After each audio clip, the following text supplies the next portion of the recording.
Hello cooking cracy channel में तमारुं स्वागत है। आज बनावीशुं तहेवारमां अने कोई मेहमान घरे आवे त्यारे बनावी शकाय एवा दूधपाकनी रेसिपी। तो चलो एकदम सरल रीत अने परफेक्ट माप साथे रेसिपी शुरू करिए। अने रेसिपी पसंद आवे तो विडियोने लाइक अने चेनलने सब्सक्राइब करवानुं ना भूलता।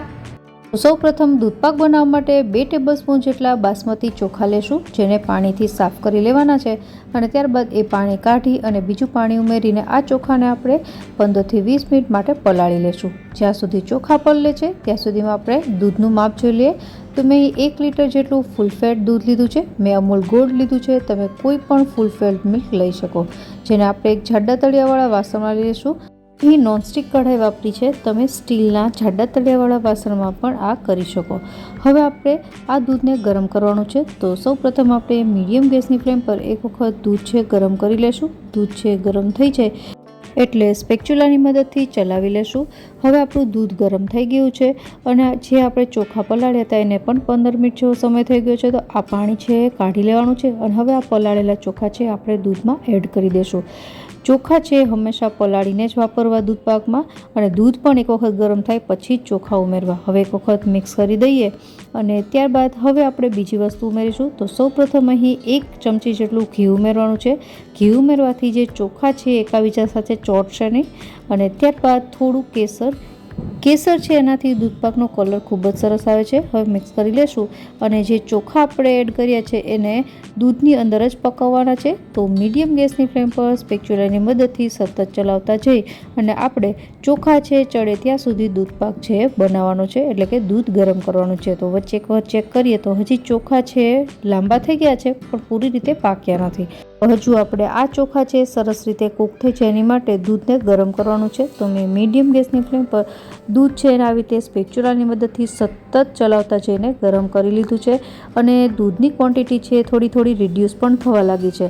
દૂધપાક બનાવો ત્યારે હંમેશા દૂધ ફૂલ ફેટવાળું જ લેવું। તો હવે દૂધ છે ખાસું ઉકળી ગયું છે તો એમાં આપણે મીઠાશ ઉમેરી। તો એમાં 1/3 કપ જેટલી ખાંડ ઉમેરી છે, જેનું પ્રમાણ તમે તમારી રીતે વધતા ઓછું કરી શકો।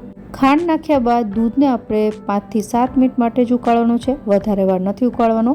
અને જેવી રીતે દૂધપાક તૈયાર થઈ જશે એટલે ચોખા છે ઉપર આવવા લાગશે। તો તમે જોઈ શકો છો અહીં ચોખા છે દેખાવા લાગ્યા છે। હું તમને સ્પેચ્યુલાની મદદથી દેખાડી દઉં તો ચોખા છે સરસ રીતે કૂક થઈ ગયા છે। આપણે આંગળી અને અંગૂઠાની વચ્ચે દબાવીએ તો એકદમ સરસ રીતે તૂટી જાય છે।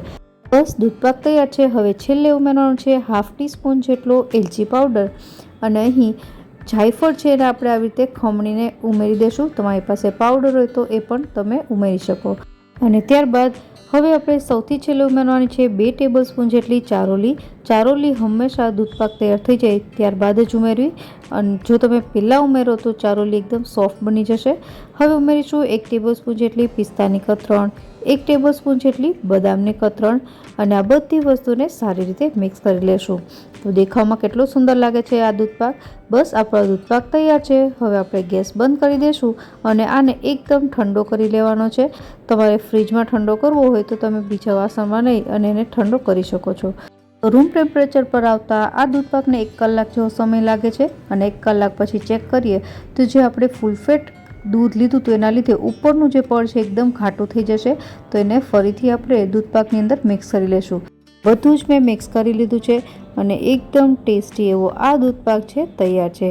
તો મહેમાન હોય અથવા તો તહેવાર હોય તો આ દૂધપાકની રેસીપી તમે ઘરે જરૂરથી ટ્રાય કરજો અને તમારો અભિપ્રાય મને કમેન્ટ બોક્સમાં જણાવજો કે તમને રેસીપી કેવી લાગી।